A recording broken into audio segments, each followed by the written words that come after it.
عمرو عيط، عمرو النهارده عيط لانه عمرو كان عنده امل. السلام عليكم. انهيار وجنون عمرو اديب بعد فوز الاهلي الكبير على الاتحاد السكندري ب4 اهداف مقابل هدف واحد، ويسخر ويهاجم الزمالك بسبب النادي الاهلي. شاهد ماذا قال. ولكن قبل ان نبدا، لو انت محب وداعم للنادي الاهلي فيرجع الاعجاب بهذا الفيديو، ولا تنسوا ان تعطروا فمكم بذكر الله والصلاه والسلام على رسولنا الكريم. بعد فوز النادي الاهلي الكبير على الاتحاد السكندري ب4 أهداف مقابل هدف واحد، فقد انهار الإعلام الزملكاوي عمرو أديب وقال: أنا مش عارف نغمة الفوز بال3 وال4 بدأت تعود للنادي الأهلي. من الماتش اللي فات الأهلي ضرب الجونة بال3، والنهارده الأهلي بيكتسح الاتحاد السكندري بال4.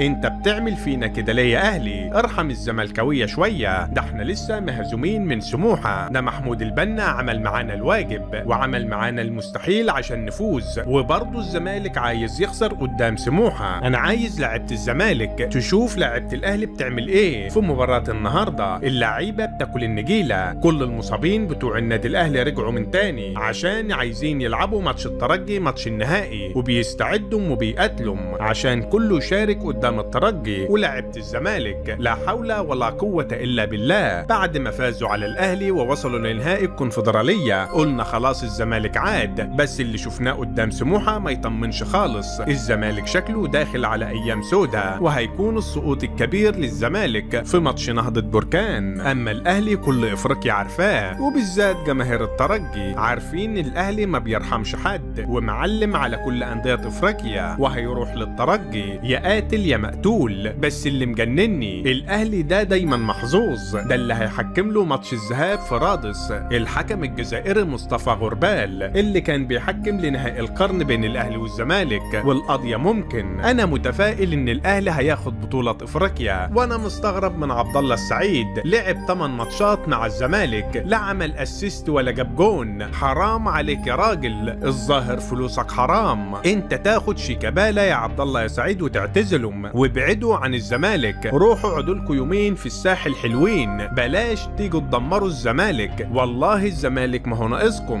احلى حاجة عجباني في النادي الاهلي ان هو ما عندوش عواطف اساسا، اما الزمالك فيها عزيزة وعواطف وفيفي. ما هو الزمالك دايما لامم، وهو ده الفرق بين الاهلي والزمالك. الاهلي منظومة محترفة، والزمالك هو نادي المجاملات، وده اللي مودينا في 60 داهية. وفي النهاية شاركونا بآرائكم حول هذا الموضوع، ولا تنسوا الاعجاب بهذا الفيديو والاشتراك في القناة ليصلكم جديدنا.